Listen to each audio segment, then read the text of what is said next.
Hey guys, thanks for tuning into Worst First. This Worst First episode brought to you by KROQ. Have you heard of KROQ? I'm sure you've heard of KROQ. KROQ is revolutionizing the way you take your vitamins these days. You know, most people go to the store, they look up how they're feeling online, they pick out the vitamins, they're like, oh, this will be good for me, I'll try this. You know, WebMD says so. That's not really the way to get the proper vitamins. TakeCareOf.com is where you want to go, and you're going to take this online quiz that asks you really in-depth questions about your diet, your lifestyle, your health concerns to help address specific wellness goals for you. It's a holistic online quiz. It's like getting a one-on-one consultation with a nutritionist, basically, without leaving your house. Then, when you finish this quiz, KROQ will send you a list of vitamins that they think would really improve your life. And this is great. And I love it because I used to just take Flintstone vitamins and they weren't doing anything for me clearly other than giving me a sugar high. So this has been really cool. And I mean, you get 50% off if you go to takecareof.com and enter the promo code WORSTFIRSTS50. Again, that's WORSTFIRSTS with an S, 50. You go to takecareof.com, enter the promo code WORSTFIRSTS50 for 50% off your first order from KROQ. I mean, just give it a try. If you don't feel better within the month, then you know you don't have to keep taking them. But if you do, how great is that? I mean, everyone just wants to feel better these days. You know, we're heading into a new year. Everything's starting to get better. And, you know, hopefully this will help you improve your life. So takecareof.com. You get to take your personal online quiz, get your personalized vitamins. They come in these really cute compostable packets that have little quotes on them. And so they're all organized together. You know you took your vitamins for that day. It's a really, really great product. And yeah, give it a try if you feel like you need some vitamins. So takecareof.com, code WORSTFIRSTS50, and back to the podcast.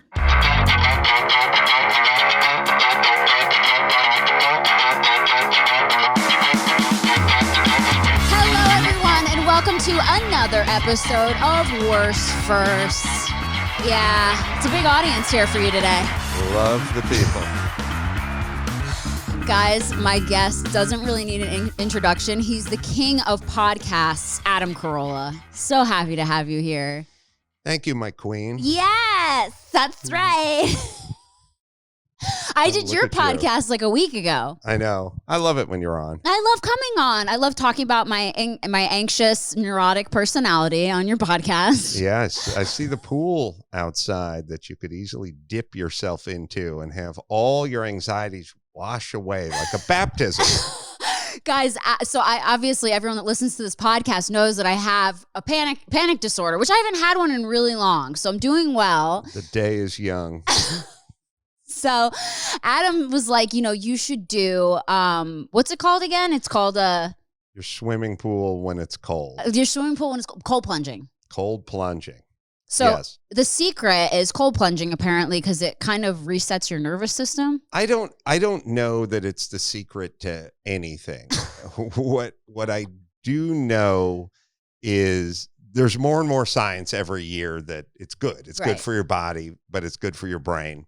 I'm not into the spiritual, you know, Wim Hof breathing techniques or anything. I don't do any of that. Okay. I just made a deal with myself that I will get into that cold pool every single morning before I do anything else.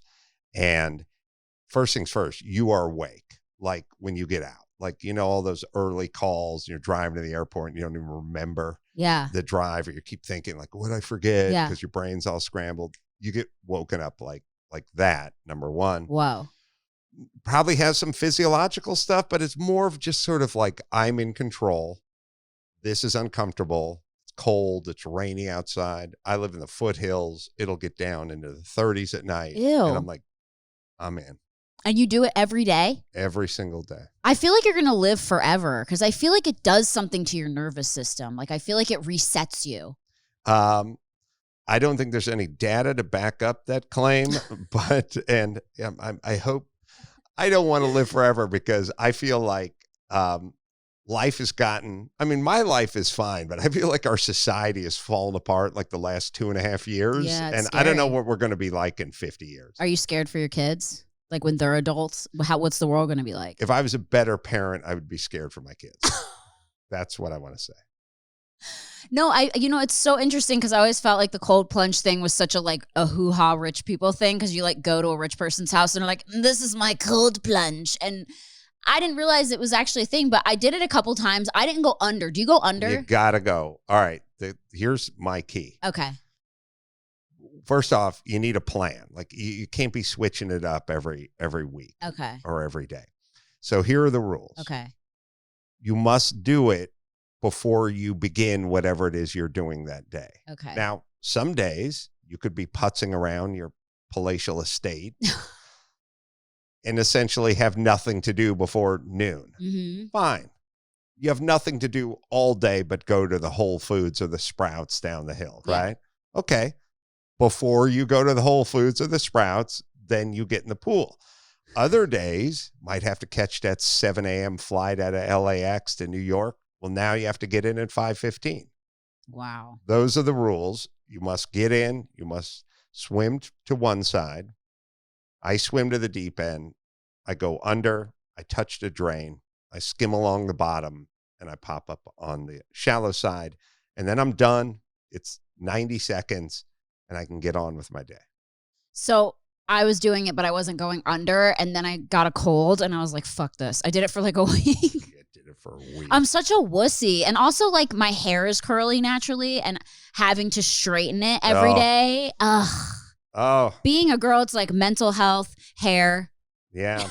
That's a fortune for the dry bar ladies. So. Yeah, they are. They're like, all right, well, she chooses her hair over her mental health, so obviously we're winning. Mm-hmm. So I'm so glad to have you here. I'm so excited because you are like the podcast king. I mean, you've been doing podcasts forever.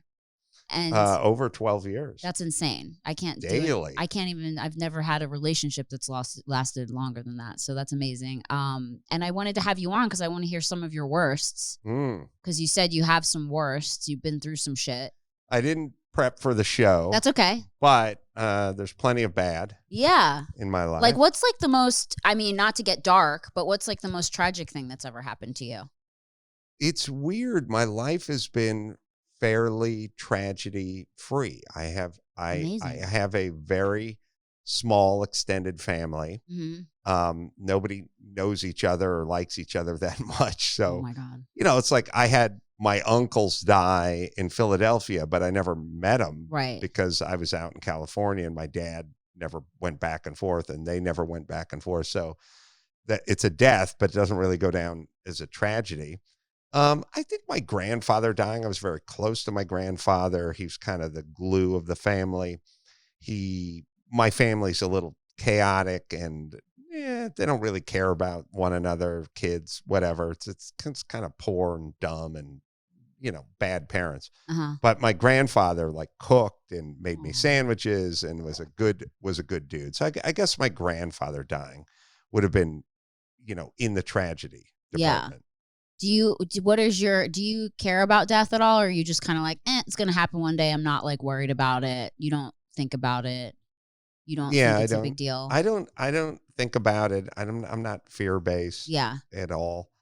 I don't want to die, but I don't have any real strong thoughts. I'm pretty good at not involving myself in thought and in things that I can't control. That's smart. So, if I'm going to get in an airplane crash, I'm going to get in an airplane crash or a car crash.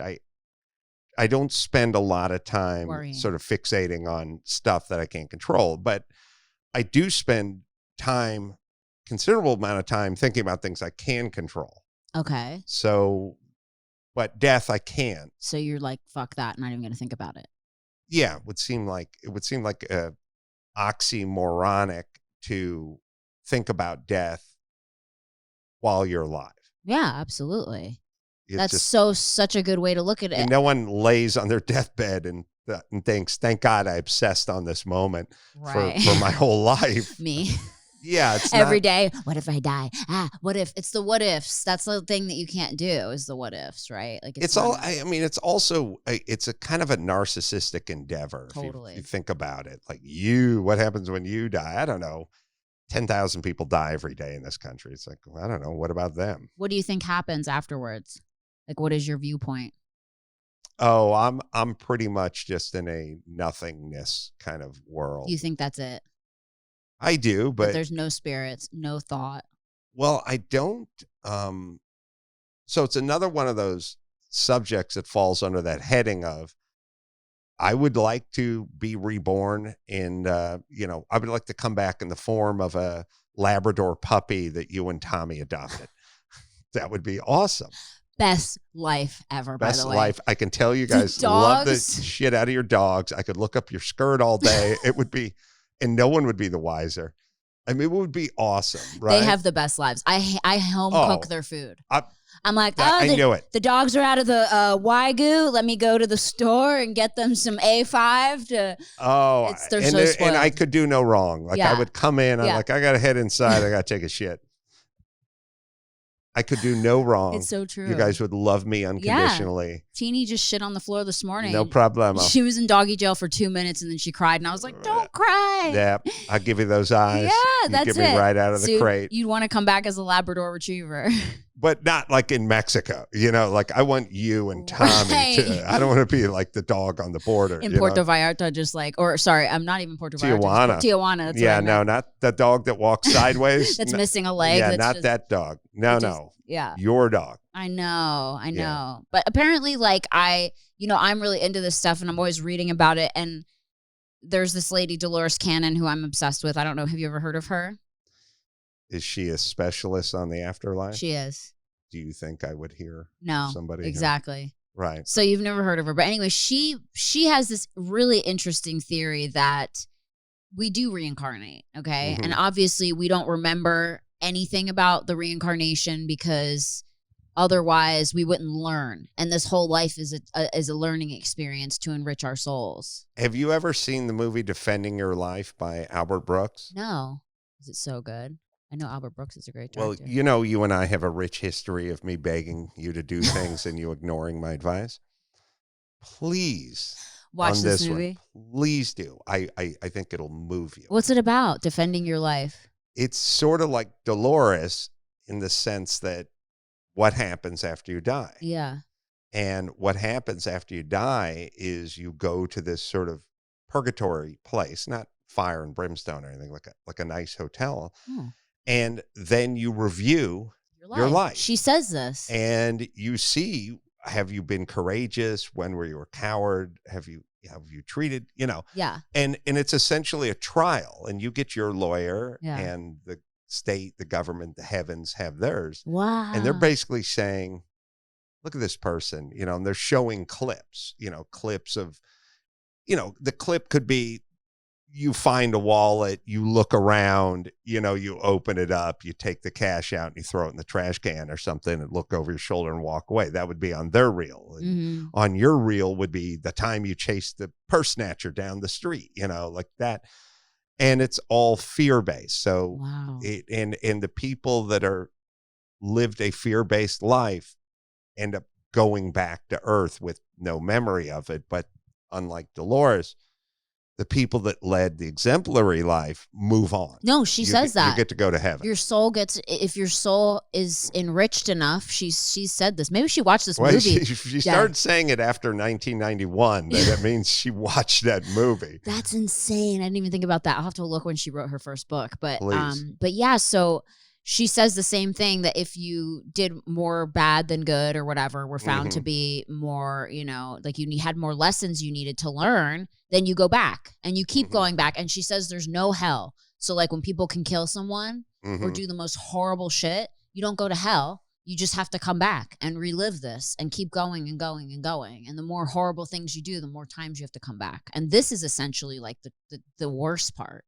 Got to find out when she formulated that thought and when Defending Her Life came out. I'm totally going to look up Defending Your Life now. Oh, you're going to love it. That's so interesting. Yeah. So tell me more. What were you like in high school? Were you cool? I was a jock. You were? Yeah. Really? Yeah. And you still were like a comedian? I had this weird thing where I grew up in North Hollywood.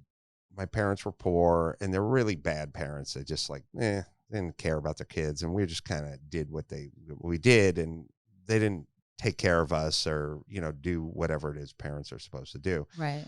So I had pretty low self-esteem, even though I was kind of good at some things.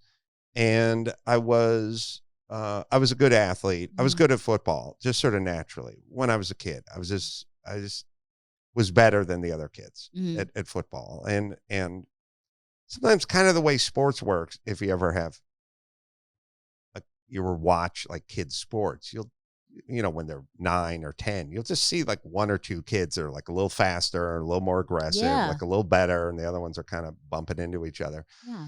And I was just the kid who was like a little stronger and a little faster, and I was just better at football. So I had nothing going on in my home life.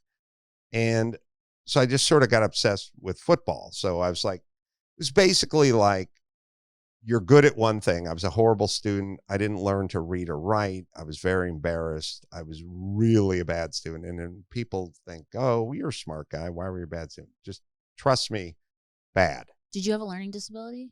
No. I never learned to read or write. And you don't still know how? I taught myself later on in life because I had to, because of my profession. When I got into show business and stuff, I had to write scripts. I would never think that. So you were able to get through. Did you graduate high school and you still were just like, I don't know? I graduated high school. Like, if you want to know bad student, I don't know anyone who never took an algebra class. I never took an algebra class. I took math. How did you get away with that? They sized me up and went, you're taking high school math, not algebra.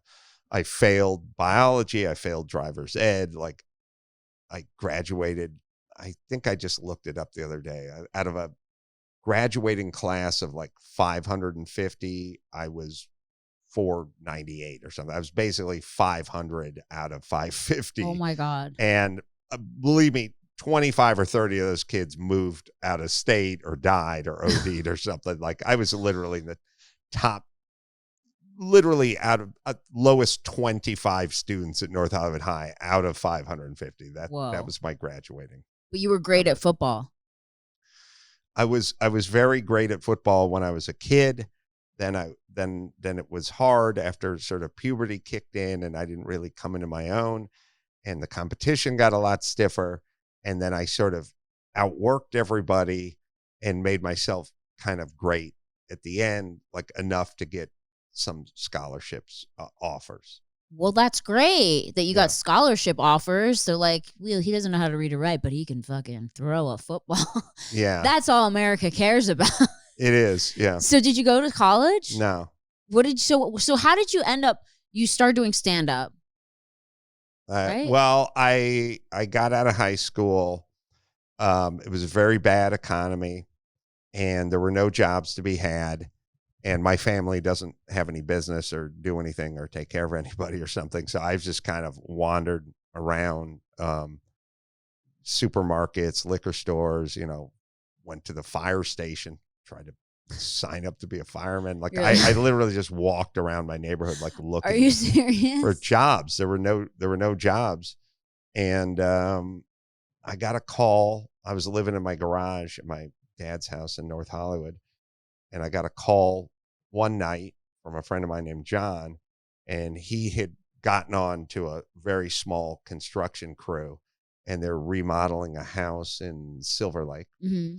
And he just called and said they need some help, like they need some labor, digging ditches. And the worst job ever was the first thing I did. He said, just, you want to make $50, like, show up. And I was like, oh, for the whole day. Well, it would have been $7 an hour, maybe $8 an hour, but taxes were being taken out. So probably walked with about $50 a day. And I said, yeah, digging ditches. Well, the first thing I did was it was a hill house in Silver Lake, like sort of on the side of the hill. And the first thing I did was tear all the ivy off the side of the house. Oh my God. And it was all full of soot and dust and rat droppings stuff, and tear it all off and walk it up the hill and throw it in the dumpster. Then it got into ditch digging, and that's what I did. I mean, literally ditch digging. Like, I don't know. We would work 10-hour days. We work 5 10-hour days, sometimes on Saturday, and I don't know if people know what it's like to dig for 10 hours, but I mean, just dig, like just go outside and start digging. There was Just no a shovel, just there. all That's day. all you do. And then you get a lunch break and then go back. That's exactly what you do. Ew. Yeah. Hand digging. Not even, you don't even have like a bobcat or anything, backhoe. Right? No. Yeah, because some houses you can't get one down there, so you have to hand dig. Ew, what a nightmare. Yeah. So when did things turn around? That's obviously your worst. That was your worst job. I did that for over a decade.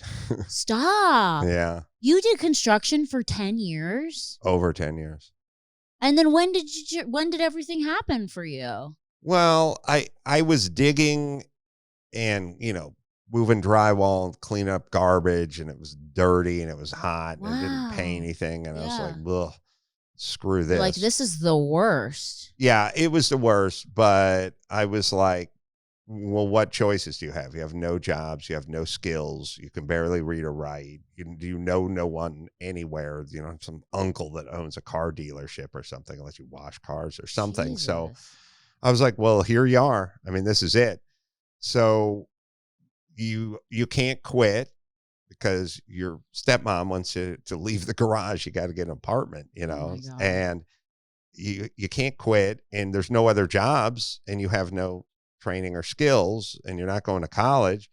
So I just figured I will dig these ditches for as long as I have to, but then I will learn carpentry because I would like to get inside the house and like start hanging some doors or something and doing some crown molding or something.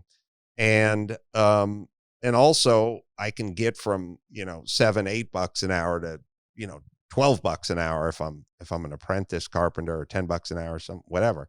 So I just said, well, that's what I got to do. So my boss told me if I bought a pickup truck, I was riding a motorcycle. If I bought a pickup truck, he'd pay me another $1 an hour. So I bought a super beater old Mazda pickup truck, and I started buying tools and just started trying to ingratiate myself to the carpenters and trying to help them and learn. And, they'd always kind of go like, hey, go back out and dig, and I walked in after about 2 weeks. I went and bought myself tool bags, I talked to the other carpenters. I need a tape measure and a chalk line and a awl with a W, and waffle end hammer, Von 22-ounce hatchet handled hammer, like whatever. I know all the tools. The guy told me to get speed square, combo square, whatever. I got it. You just build your own house. I can. That's cool. And I like walked in onto the job like on Monday morning. I was like, hey, I got my tool bags. You're like, guess who went to Home Depot? Yeah. And the foreman is like, hey, those are hot. Yeah, nice. Now take them off and go back outside and get in the hole. He's like, have you ever seen the movie Holes? That's going to be you today. Right. And that's what it was. But I worked my way, up the ladder. Okay. So you eventually got to do the inside of the house, whatever. I became a carpenter. And then, so when did this whole thing come about with you getting into comedy? I was like in my early 20s, and I was kind of looking down the road a little bit, and I was kind of like, well, what do we got here? Like, let's assess things. Like, well, what are you good at? What are you bad at? Well, you can't read. You're a shit student. You're not going to go train to, be an attorney or a doctor or any professional airline pilot or, all that professional stuff out the window. You can't fill out an application, but really. So like, what is it? And I was like, well, I'm good with my hands. I know how to build stuff. And I was like, yeah, but like I've seen this world. Like if it rains, you don't work, you don't get paid. Right. You work on one job, you finish the job.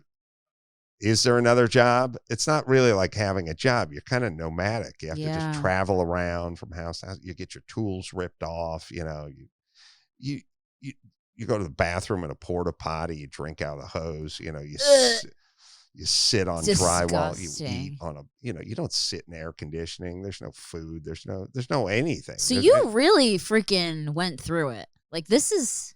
Oh yeah. I didn't know you did this for 10 years. Over 10 years. Over 10 years. Yeah. Okay, so you were like, I can't be a lawyer, can't be a doctor. So you're like, I can tell some fucking jokes though. Yeah. I thought, you know what? I think you're funny. I don't, just because you're a bad student doesn't make you dumb. Mhm. It just means that's not your thing. Mm-hmm. And I think you're funny. But that's going to take a long time to figure out. I don't know if anyone's ever going to pay you to tell jokes or Mhm. write funny. You can't write. I mean, you Mhm. don't know how to spell. So how could you be a writer?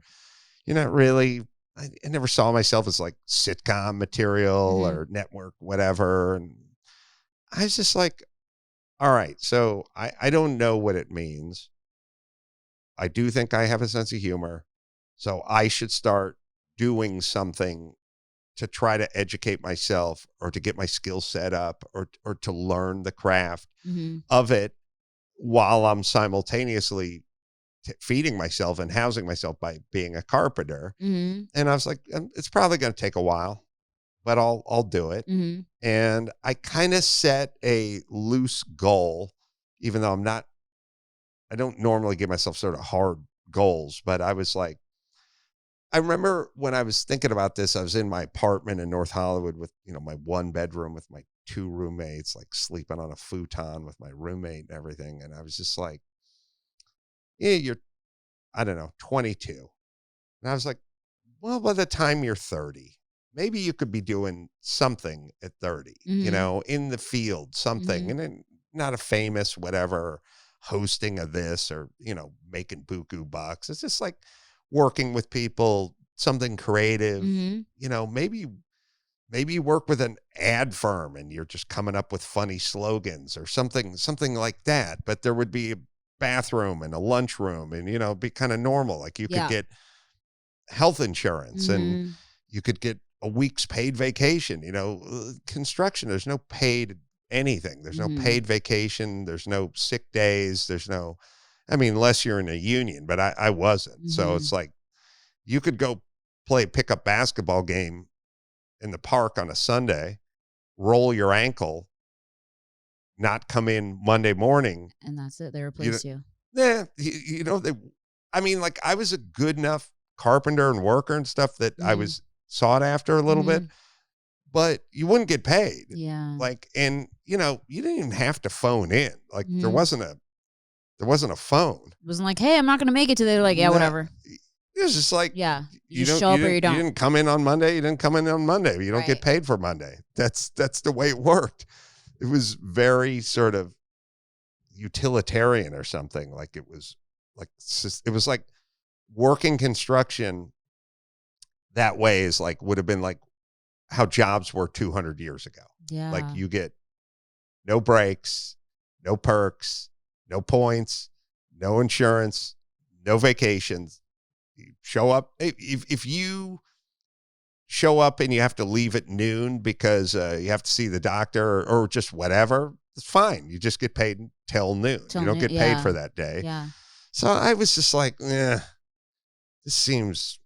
doesn't seem like a good big, it seemed like the kind of thing I could do while I was single, while I was young, when I didn't give a shit, I was strong. I wasn't worried about anything, roommates and everything else. But I was like, if you're doing this when you're 40, this is going to be really old. Like you're going to hate this. Mhm. So I just went, I'll do comedy. I'm going to think about doing comedy. So I didn't know where to go or what to do. I didn't really know anybody.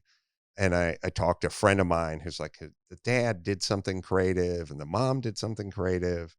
And I just said to her, can I talk to your mom about like what? I knew she was kind of in the industry a little bit. Mhm.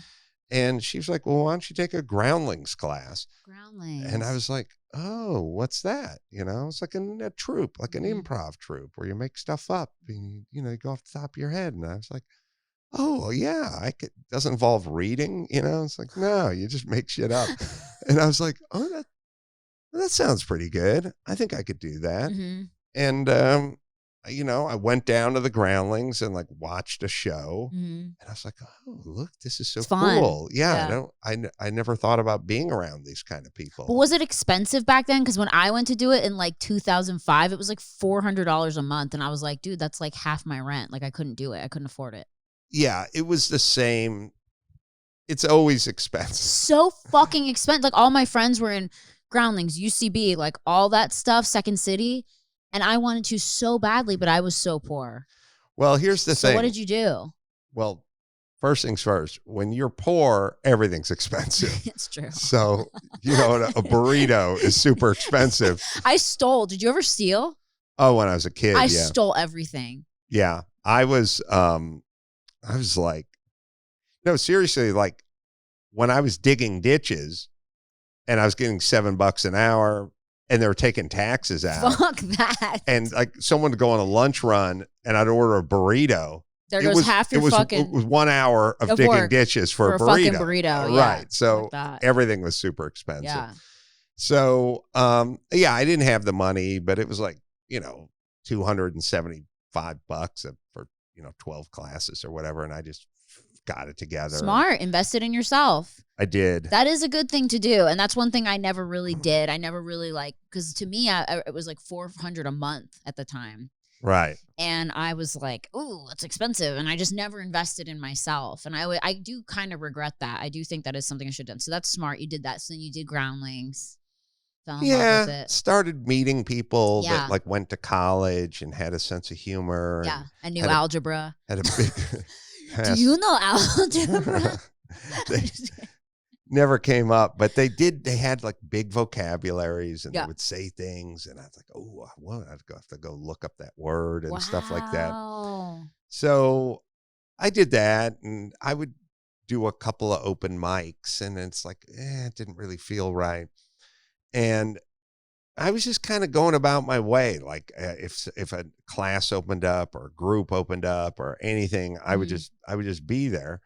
But, my full-time job was carpentry. Yeah. And then at some point I got like a job teaching comedy traffic school. And I was like, What the fuck is that? it's traffic school taught by comedians. That's amazing. And I was like, I'm going to get some really valuable time in front of a captive audience. Yeah. During the day, during the week, Sunday. And you got paid to do it? Yeah. That's dope. That's what I thought. You had to make it funny. Yeah. Traffic school. It'd make traffic school funny for 8 hours. Oh my God. Yeah. There was a little finesse to that. But I thought if I can stand here in front of this like hostile crowd and maybe make them laugh, maybe that's good practice. That's like free open mic. Do you know how many open micers would like give half their dick to do that? 8 hours of a captive audience? Yeah. Amazing. Yeah. I thought I was like hit the big time. And then you did that. I did that on weekends, but Okay. I was still a carpenter during the week because I couldn't really support myself teaching traffic school. When did you get your break? Like how old were you?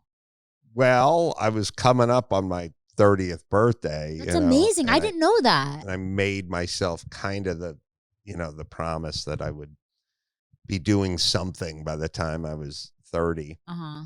Do you take vitamins? If you do, good for you. I'm very proud of you. And you know what? That's a really good thing for you because believe it or not, if you get the right vitamins, they can make you feel a lot better. And I didn't really know this until I heard of the company KROQ. I'm sure you've heard of them. They've been all over Instagram for the way they're kind of revolutionizing vitamins. And how are they doing that? Well, you go to their website, takecareof.com, and they have this really, really cool online quiz that feels like a personal consultation with a health expert.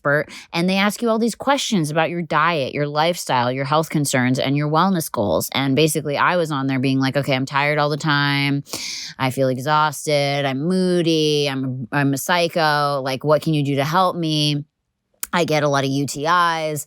Sorry, too much information. But, then they recommended things for me like cranberry pills, which help you, not get so many UTIs. And they recommended ashwagandha root, which helps you get calm. And so it was basically really helpful for me. And I was like, oh, this is convenient. And I'm taking the vitamins that I need every day to feel better. And it's actually really great. You take them for 30 days. And within like 30 days, you kind of notice, oh, I'm actually starting to feel a little bit better.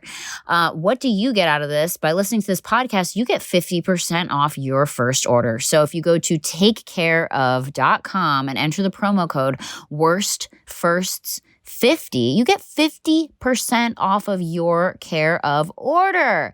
And I mean, honestly, give it a try. Why not? Everything is really awesome, backed by science, clean ingredients. They're super transparent about everything that's in their products. And also, it's really convenient because all your vitamins for the day come in these little packets and they have quotes on them. And it's just really easy to go, okay, I got to take my vitamins. Instead of opening 16 different bottles, you open one packet and it has all the vitamins for your day in there and you can go and head on your way. So give it a try. See if you feel better after 30 days. If not, cancel, whatever.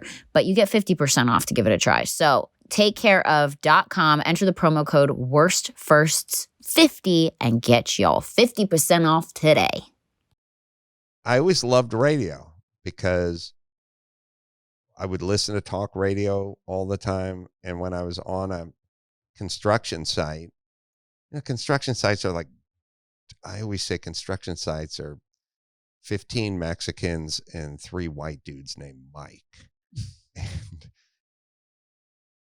half the guys you work with don't speak English, and the other half are just kind of douchey valley dudes, like, dude, we're going to the river this weekend. You in? Like those dudes, Yikes. And I was like, I wanted to do funny stuff, and turn a phrase and make people laugh. And, and these guys didn't know and be witty, and they were like, "Oh, dude, watch me smash this beer can against my forehead, sack," and just yeah, that was them, and they didn't know about the groundlings or improv or any technique or any. Did you say groundhogs? Yeah, fuck those things. I'll bring my rifle over. That's who they were. Yeah, and like I said, every guy was named Steve, or Tom, or Mike, and they're just like dudes from Canoga Park, and then there was all the Hispanic guys, but. Didn't really speak a lot of English, so there wasn't a lot, wasn't that stimulating for me. Okay. So I used to bring my little radio and I'd just listen to talk radio. I've just, Who were you listening to? Like Howard Stern? Was he? No, not at that time. He wasn't out here at the time. At the time, well, first things first, when you do carpentry, the hours on a job site are like 7 a.m. to 4. They all started at 7 a.m. So that means you get into your truck at like 6:15, 6:20, like depending on where it is. I know. I can't wake up till like 1 p.m. Already blows. I know. I had to set an alarm to wake up for this podcast at 1 p.m. I'm with you, sister. But I would get in my car and turn on morning radio and I would listen to Mark and Brian on KLOS or Fraser Smith on KMET or Kevin and Bean later on KROQ. And I would listen to all these guys. And I started like kind of filling in the jokes, or like if one of them would say like, "Hey, Mark, the Queen of England is coming to LA. What do you think?" I'd fill in the joke. Like I'd see if I could get to the joke, or say something funny, or they were interviewing a porn star or something. I'd like come up. And I was kind of like, I think you're faster than these guys are. Yeah. Like, I think but you're never going to get a chance to get in there or meet them, or I don't know where the studio is. I don't even know what it is. Like, you're never going to get a shot at anything. But I was just kind of kept pecking away. And at some point, I became a boxing coach. Later on, I was always a carpenter, but I liked boxing a lot. And I wanted to coach boxing. And so I used my carpentry to get myself into a gym that would let me be a boxing coach. And are you like do you know how to fight? No, I know how to box. Okay, you know how to box. So if someone came up to you on the street, you'd know how to box them? I would know how to box. That's awesome. That was my job. That's great. Yeah. You want to see how fucked up my hands are? Oh, are they all fucked up? Yeah. At least you don't have a broken nose. No. Oh shit, your hands are fucked up. Oh, Yeah. you have the Dippingers contracture. Yeah, both of them. Are you going to get that surgery? I'm gonna have to because like my jab hand is like Tommy closing has it up. too. Oh, from drumming, maybe. From drumming. The guys, a Dippingers. I might be saying it wrong, but it's a term. I'm saying it probably totally wrong. It's a Dippingers contracture, something French, and it's basically when part of the inside of your palm, usually by your ring finger and pinky finger, starts to contract, and it pulls your ring finger down, and it can permanently hold your hand. This is as flat as I can get. Oh my God, that's insane. Fingers. Yeah. So basically what they do is did you have your consultation yet? No, don't tell me. Oh, you don't want to know. I don't want to know. It's so painful. Tommy opted not to do it, but all right. Maybe you'll do it. But anyway, okay, so I want to hear it. So what was your big break? You did the carpentry, you did the groundlings, now you're a boxing coach. Like I was driving my truck over the hill with a entertainment unit in the back of it, and was listening to Kevin and Bean on KROQ, and they were talking about a boxing match that they were going to have between Jimmy the sports guy and Michael the maintenance man. And I was like, I could teach one of those guys to box, and if I taught him to box, maybe I could see the studio. Maybe they'd let me come in, interview the boxing coach. I could go. I could somehow get myself in there. Yeah. And I would call the radio station. They never returned my calls. I found out where they were, and I just went to the radio station. What's up, stalker? I know. And I couldn't get in the building because I taught an early morning boxing class. Just outside. Yeah. It's like a commercial building. Wow. I went there at like 6:30 in the morning. I couldn't get in. Then I thought about, what else I could do. And I went there the next day when the building opened at 8, and I got in, but then I got up to KROQ on like the 9th floor, but the suite was closed because their business hours are like 9 to 5, and I couldn't. I was just standing by the elevator going, damn, they're in. I knew they were broadcasting inside the building, but the building, the suite was closed. The unit was closed. I was just standing there and kind of figuring out, like, do I just stand out here by the elevators for an hour? Oh my God. And then once they open the business for business hours, I can't just go in and tell the receptionist, like, I need the morning guys to come, whatever. Talk to me. I was just standing there, and a guy came up the elevator, and he started walking around like the back entrance, like the key card entrance in the back. And he was just going in. I wish I got his name. I wish I knew what he was doing, but I knew he was heading into the building to refill a vending machine or something. And I was like, are you going in the building? Like, yeah. I was like, you going to Kevin and Bean's studio, whatever? I was like, yeah. I was like, can you tell those guys there's just a boxing coach just hanging here? I'll just wait by the elevator. Like, I didn't want to go in with him or do anything weird or pushy. So I just stood by the elevator and I just waited, and I didn't know if the guy told anybody or whatever. And then like about 15, 20 minutes later, Jimmy Kimmel just came down the hall. He was Jimmy the sports guy. And he just came up to me and said, are you the boxing coach? I said, yeah. He said, okay, you can coach me to box. I said, okay. And wow. I said, when do you want to start? He's like, how about today? And I was like, oh, okay. Damn, dude. Yeah, I know. This is an amazing story. It is a good story. Are you guys still best friends? Yeah. That's so cool. Yeah, he made my career. Yeah, that is so fucking rad. Someone always kind of does it for you, I feel like, or just gives you that one little, someone always kind of helps you. But I feel like you did a lot of it yourself because Probably. you were very perseverant and you saw a way. You created a path for yourself. You were like, okay, so I could do this. I could go this way and get yourself to the studio. You did that. Not a lot of people do that, honestly. Yeah, probably not. They wouldn't. But I did, and I was lucky to meet Jimmy and not Michael, the maintenance man. Dead. So it was good that I met Jimmy, and then Jimmy was super generous.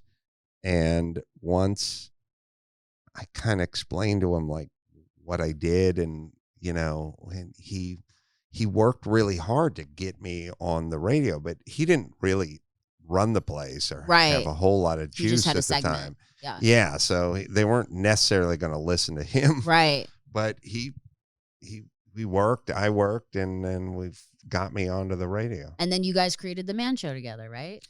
Yeah. Well, then we were like, well, we got to do something ourselves. You're like, we're a team. Yeah. That's so fucking cool. Yeah. And you know what's so inspiring about your story is that it wasn't like, oh, I made it at 18 years old. Like you were 30 years old. Yeah. And even then when I was 30, I wasn't really getting paid to do comedy. I was just volunteering, and I was still working as a carpenter when I was. I'm like 34 right now, and I'm like, well, my life's over in Hollywood.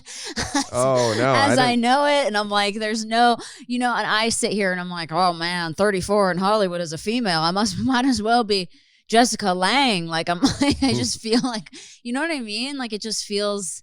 But it's so inspiring sitting here listening to you tell the story, because I didn't know that. I thought you were like 18 years old, Hollywood kid growing up in North Hollywood. You think, oh, you're going to be friends with someone who's automatically like in the business or. No, we didn't even, I was probably 35 when we began doing the Man Show. So crazy. There's still time for you. Thank you. Even though I doubt you're going to come up with a killer show in the next 4 months, but I'm not. Technically. I'm not. I've already tried. Technically, there's still time. Thank you. I appreciate that. Yeah. So then it was just. And then the rest is history. The rest is history. And so did you slowly just stop coming to the carpentry sites? And then all of a sudden the people that you used to do carpentry with, were they reaching out to you being like, hey man, I heard you on the radio? Or like, no, was there none of that? Because there wasn't really cell phones, right? I was working. By that time, I was freelancing and just working for myself. And I had a handful of like clients, That's so cool. Building stuff for them? Yeah. That's so fucking cool. Do you do stuff in your own house right now? Yeah, I do. I've done a lot of my own houses and own stuff. That's so cool. Just walk around with a level all day. Just, all right, that needs a little adjustment. My eyeballs will do that. Like, that is so rad. Yeah, at a certain point, I was kind of like, look, the rough carpentry, the earthquake rehab work, the rough stuff, the foundation stuff, like the digging, like it's too dirty. It's too whatever. So I got into finished stuff and cabinetry and building custom cabinets or beds or units. I just built custom shit for people. And I would have like Katie Seagal from I Married love Katie with Children. Seagal. I would go work on her house all the time. That is crazy. Yeah. Was this before this was before you got on the radio? This was previous to that. Yeah. And building her cabinets or whatever. I'm trying to think. With her, I think I did a bunch of maybe some garage cabinets, definitely some problem with a gate she was having to like rebuild the gate. So you were kind of like a full-on handyman. Like, you know how to do handyman stuff. Like if I needed to change a light fixture, you'd know how to do that.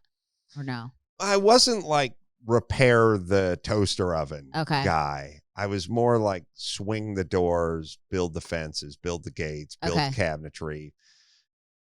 Yeah, I would build more woodworking. Yeah, if you wanted a custom bed, I would build you a custom bed. Wow. Yeah, I did a few of those. That's when I became enamored with the gay lifestyle, because I had a couple of clients who were gay, and I was like, I built one guy bed, and he's like, now I want you to build my partner bed. And I was like, well, you already got the bed. And he's like, he's got a separate bedroom. And I was like, I think you guys are onto something here. Why did they have separate bedrooms? Because they just slept better separately? Yeah, I mean, it's like one guy wanted to stay up late and the other guy wanted to go to bed early or whatever. And they were just like a gay couple. So they're like, fine. I mean, I will say this, as much as I love sleeping in the same bed as my husband, when he wakes up really early in the morning, like 6 a.m., I wake up at like 12 p.m., but when he gets out of bed, I get the best 6 hours of sleep. Yeah. Because you can just stretch That's out. Ron and John did that. Ron and John, Dad. My gay couple. That's amazing. But yeah, so I did all that for a long period of time. I was, I'm happy I have a skill. Yeah, it's a huge. And it's nice to kind of know, you know, when you're working on your own stuff, or even if someone's working on your home or whatever, installing something or whatever, you know, I'm not going to spend all day putting in a sliding door, but Yeah. I know how to do everything and I know what is, and I've done it. I mean, I've done it in my houses, you know, remodeled a lot of houses over the years Amazing. because I always had kind of a passion for it. I just didn't want to do it for a living. You know, and it's really cool to do your own place, but it sucks doing other people's places. Because it's not yours. It's like you're It's doing not- all this hard work and making something so beautiful and you don't get to keep it. Yeah, but do you want my worst day? Yeah, I want your worst day. Worst day ever. My worst day ever is I was working painting commercial office buildings in Century City. Mm-hmm.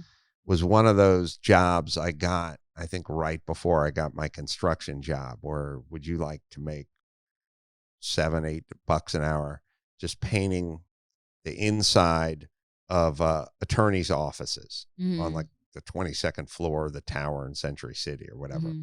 And I was like, yeah, I would, but I don't have a car. I didn't have any transportation or anything. So I borrowed my friend's motorcycle, and I had to we work 4 days a week, but we work like 10 or 12 hours a day. We'd work from like 6 a.m. to, I don't know, 5 p.m. just painting the whole day. It was super miserable. Just breathing in paint fumes for fucking 12 and the hours. guy I worked with was named Andy, and he was a Jehovah's Witness, and we couldn't listen to rock. We had to listen to like Christian rock, you know. Wow. It was a bummer. Oh my God. And it was a full-blown bummer of a day, just standing in the same office, just spreading the paint around with Andy. And so I pulled up to Century City, my buddy's motorcycle, and Century City parking is like $20 a day or whatever it was back then. And there's no place to park because it's like, it's Century City, you know, there's no side street or whatever. So I was like, if I pull into the parking spot and go up, make $7 an hour, when I come down, it costs me $22 for parking. That's half the day's pay, you know? So I took the motorcycle and I just like kind of parked it around the side against the big cement wall of the parking structure, whatever. It's like up on the sidewalk. I was like, I'll leave it here. And then I went and painted for 12 hours. And then at the end of the day, it's like 5 o'clock. And, you know, I come down to the motorcycle's gone. I'm like, oh, was the motorcycle stolen? Or was it like impounded because I kind of parked it in the wrong spot or whatever? And then I just walked around the Century City Mall until I found like the security hut. And I was like, hey, I had this motorcycle and blah, blah, blah. And the guy was like, yeah, I had that impounded. And I was like, ugh. What a dick. I know. And I was like, and by the way, when you impound a motorcycle, put a stupid sticker on the ground or something. Like, I just thought it was stolen. It wasn't my motorcycle. Right. So I said, well, where did it go? I lived in North Hollywood, California. They always impounded at the fucking furthest place. Yes, he's like, Santa Monica. Oh, I'm my like, God. oh, God. And I'm like, okay. Now, I have no money. I have no credit cards. I have no cell phone. I have no anything. So I just start walking down like Little Santa Monica Boulevard. Like I just start walking. Well, I can't go to Santa Monica because I don't have any money or any way to get the bike out of the impound yard. So I just start walking toward North Hollywood, but it's way on the other side of the hill, and you can't walk from Century City to North Hollywood. But again, I don't have a cell phone or a credit card. I got nothing to do. There's no Uber. I can't call a cab. I don't have any money. So I just start hitchhiking down Santa Monica. And sure enough, this fella, big convertible Cadillac Eldorado, like picks me up. It's like, hey, fella, how you doing? No. Well, it's Santa Monica Boulevard. You know, I'm like, all right. Get in the guy's car. And he's like, I realized important piece of gay code back then. He goes, my apartment's right around here. You want to get high? Stop. And I thought, Oh, want to get high. Yeah, I think because you can't say like you want a blowjob. Yeah. You got to go, you want to get high. And then I would go, yeah, I'd like to get high. Yeah. And the next thing you know, we'd be in his apartment getting high, you Yeah. know. But I was like, nah, I think I'm good. And he's like, fine. And he drove me down to Laurel Canyon Boulevard. And so I made it from Century City down to Laurel. But now I got to get up and over the canyon. So now I start walking up the canyon. Oh my God, Adam. This is a fucking nightmare. I'm hitchhiking. It is like I now left my house at like 5:30 in the morning. It's now 7 at night. You worked a full day. You're tired. Full day. So gassed out. I was thumbing my way up up Laurel.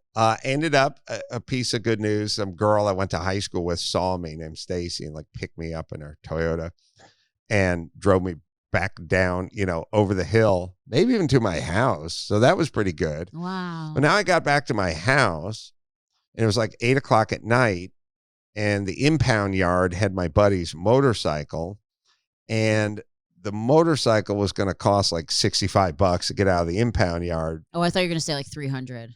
Well, this is back in the day. Yeah. Maybe it was $80. Well, I didn't have a penny.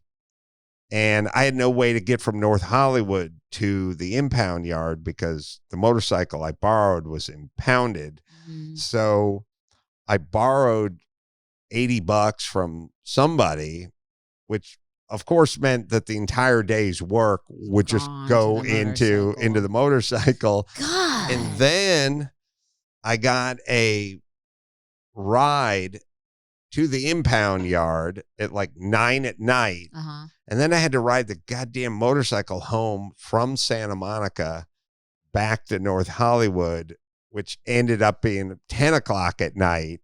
And then I had to be in Century City at 6 the next So morning. what did you do? Take the bus next time?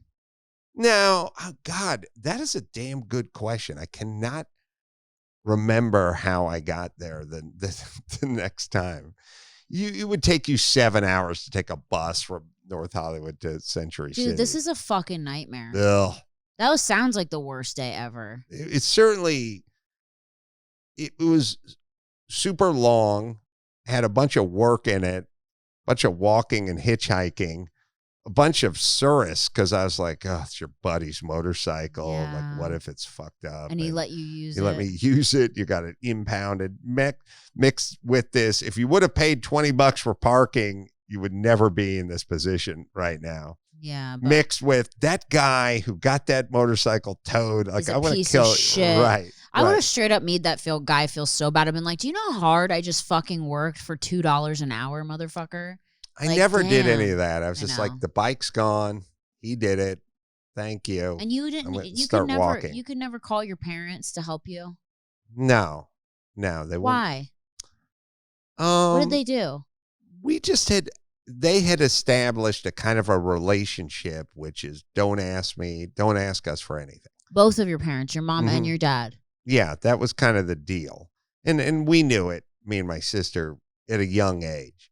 So they wanted to be left alone and we left them alone. But no, you would never think, I'll call my mom and she'll lend me some money or she'll bail me out or whatever. Another time I got a motorcycle towed. I did. Oh God. Well, this could even be more miserable. You're like, start remembering all this depressing shit. I'm just making. Well, you reminded me of my mom because it was a funny thing. I kind of tried it with my mom. Now, my mom, I didn't ask her for anything. Are your parents still with us or no? Yes. They are, both of them? They're super old. God bless you. Yeah. Are you guys cool now? No, not really. I mean, we're not uncool. We never had a relationship. Are you and your sister close? Yeah. Because you had to bond together, right? Because it was kind of like. She ran away when I don't know, she was like 14. Is she older than you? She's a year older. Okay. Yeah. So do you ever wonder, like, and do you ever ask your parents, like, I don't know if you ever said this to your parents, but like, have you ever like, why did you have us? I'm sure it was a mistake. Judging by their behavior, it had to be a mistake. There's no way they could have wanted these things and then treated these things this way.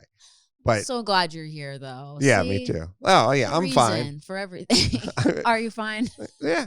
I mean, I just grew up in this weird world. I with, just can't like, imagine weird that parents. because I don't have a good relationship with my mom. We're working on it, but my dad raised me, and my dad Mhm. and I are so close. And I used to think all the time, if I didn't have my dad, Mhm. what would I have done? Because I can't imagine having two parents that don't really want you. Well, you get really independent, like Mhm. really fast. You have a little bit of a syndrome where no one's going to take care of you because you go, well, your parents don't take care of you. So why is anyone going to take care of you? So you get this thing where, like, okay, I'll go to this guy's house and like eat dinner, and then I'll go sleep over at my friend's house. Wow. And Your then I'll parents didn't go, even make you dinner? no, not really. I mean, they didn't do the sort of traditional things. Like families, like it's Yeah, 6 yeah. p.m., let's all sit down and have dinner. No, I always remember that when I would play like basketball with the boys, at the park or whatever, the schoolyard. And at some point, like during the summers, be like 6 o'clock, and all the guys I was playing with would be like, "Oh, all right, 6 o'clock. Yeah, I gotta gotta, go home I to gotta dinner." go home and have dinner." Yeah. And then I'd like going like, I'd be like, "Yeah, me too." And then they'd all just leave, and I just sit there going, I don't have to go home whenever. I never had to go home. What would happen if you went home and you went up to your mom and you were like, "What's for dinner?" Sometimes there'd be stuff, sometimes there wouldn't be stuff. She'd just say, "If you're hungry, you'll eat." Like you can Would figure they it out. put food in the house? Like, was there food for you to eat? Really? No, it was sparse because my mom was kind of a health food nut hippie, and so there was like lentil beans and weird sprouted peanut butter or something with no salt or whatever. It's like not anything a kid wanted to eat. So I would just go to other people's house. And did your parents hug you and kiss you or no? No, Never. not there. There were weird, kind of cold people. They're not what you'd want you would not wish them upon anybody as a parent. This is unreal to me. Not mean people, not like alcoholic, bad people, Mhm. whatever, just dead, just like nothing. Just like, it's like not having parents. Like, just not even like, Merry Christmas, Christmas tree. No. Or I don't know. Nothing. Christmas Just presents. all the stuff you think of like a vacations Yeah. or Christmas trees or family outings or whatever. No, very, very sparse. Like, maybe to go to Sizzler once a year or something, something like that. Just no money, no hugs, no food, No hugs? no nothing. Well, here's how like detached I was from my family. I had college scholarships. I had offers to play football at like, Cal Poly Pomona, Cal Poly San Luis Obispo, Pacific, Marshall. It's like weird schools, but decent enough schools. Uh-huh. And people would say like, "Why didn't you take it up?" And I was Yeah. like, "Man, I don't know." Like, well, didn't your dad like know that you were getting these, could have gone to college for free, And I Yeah. was like, well, he wasn't paying for college either way. Like it wasn't like he was going to save $100,000 on college. He wasn't going to pay for college, So he didn't care what you did. No, I had like scholarships and papers and stuff, and I'm just like, nah. And you never showed them? I used to sort of passively aggressively, or maybe as a cry for help or something. Yeah. I would leave some of the like recruitment letters or something like on the kitchen table as if so they would find them, or like a see morning them or coffee or whatever. And it never came up. What were their jobs? My mom was a welfare person, and my dad taught like special needs, like teacher. He was a special needs teacher?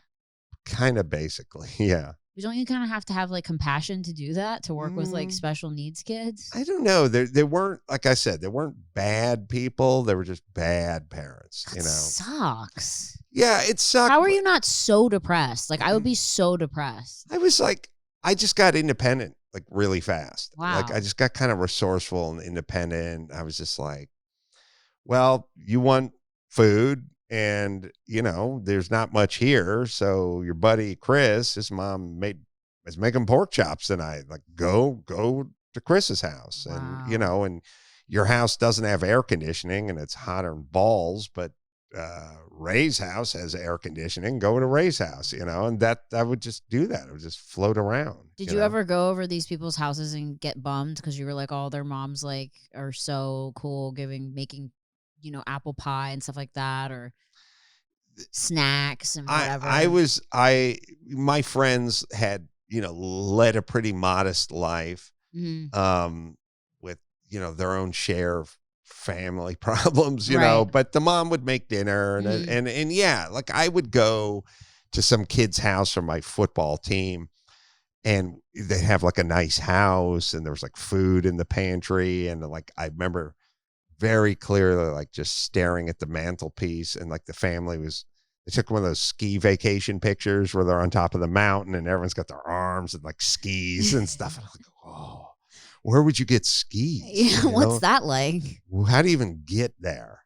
Like, And your on your mantle at home was just like a jar of chickpeas. I didn't even have a mantle. So, this is crazy, dude. It would kind of, it would kind of bum me out when I'd see all the families and the vacations and, that kind of stuff. But I was also like, their families got it worse than me. Has this made you a better parent though? Like now are you super like into your kids' lives and very like, everything that you wanted from your parents to your kids? I am a pretty good parent.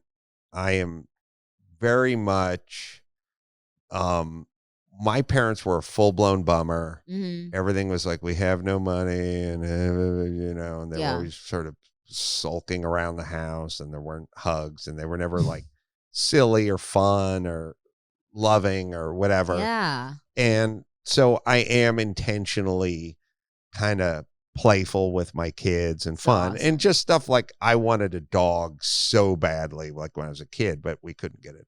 And we never got a dog because like they would have had to feed the dog. And like, we don't need another mouse. Couldn't Chris's mom feed the dog. Oh my God. It was like no dog. The dog's eating quinoa. It's like, what the fuck is this? Yeah. I mean, I wanted like a, basketball hoop and a dog. And so I, of course, give my kids, all that junk. But the main thing I do, I do it a lot. I just like I screw around with them, and I say to them, like, look at you. Look at this life. This is awesome, right? And they go, yeah, it's pretty good. And I go, what would you rather have any other mom or any other dad or any other dog? Like, I mean, this is awesome, right? And they go, yeah. And I go, good. I'm glad you're here. You know what I mean? Like, that's dope. My family was such a full-blown bummer all the time. It's just like a bad 70s movie. And I was like, it was such a bummer that I'm like, make your kids think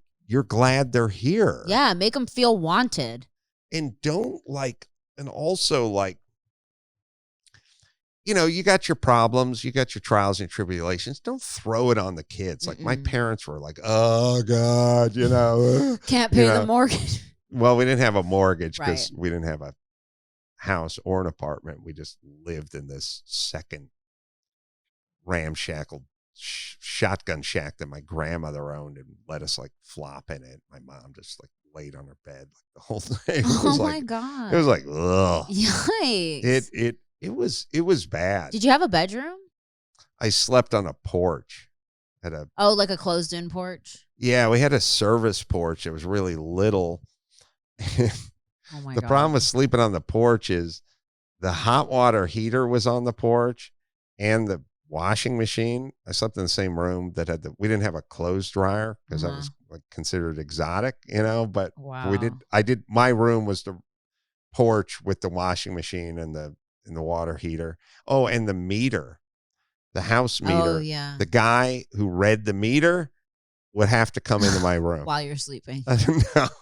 Hey, he molested me. Move over, kid. I gotta check.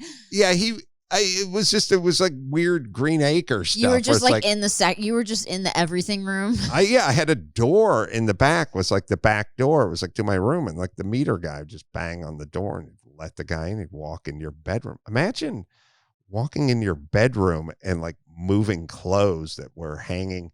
I don't think I hung any clothes, but just Wow. opening a closet and like reading the meter and then walking back out again. That's awkward. It's weird. Dude, Yeah. and look how great your life turned out. Yeah, it's good. Did your parents ever go, we're proud of you, or like, congratulations, or like, we can't believe you're on TV, or whatever? Did they ever ask you for anything, or? Yeah, later on when I did stuff, they would ask me for stuff, but they never really got into it, or Okay. they don't really know. I don't know what they know. Okay. I always say that. I have no idea. Do you see them a lot or not really? Not really. I mean, I don't have anything against them per se. It's just like, what are we doing? Yeah. Like, why are we hanging out? Like, what is this based on? I mean, I don't see your parents ever, right? Right. Because I don't have a relationship with them. Right. But they didn't really raise me at all. My parents kind of raised me, so like I kind of see them. Yeah. But it's not like there isn't that much to go over. You know what I mean? Do you ever feel like sometimes, and I think this is so interesting, and I've only like noticed it as I've gotten older, is that like someone can be your parent, but they can be almost like a stranger. Yeah. Yes, it's interesting, isn't it? Like, I have nothing in common with my parents. Yeah. They don't know many things about me. Yeah.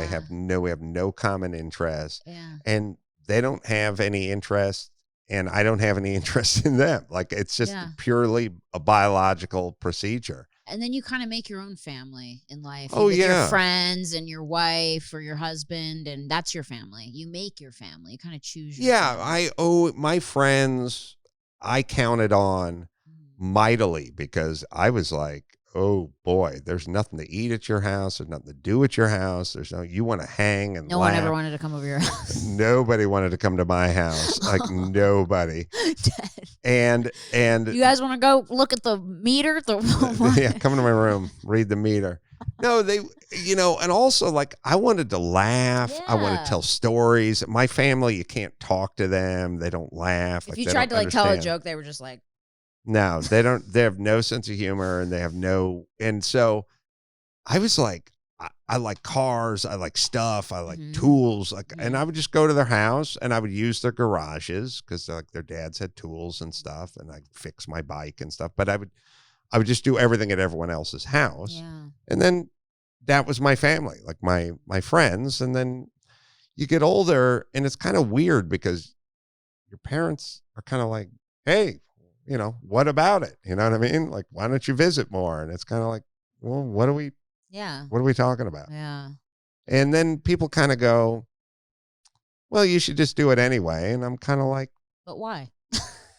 well, my thing is, my if they thing is weren't great to you. that's something they established a long time ago. Yeah. And that's, and it's fine. It's so funny.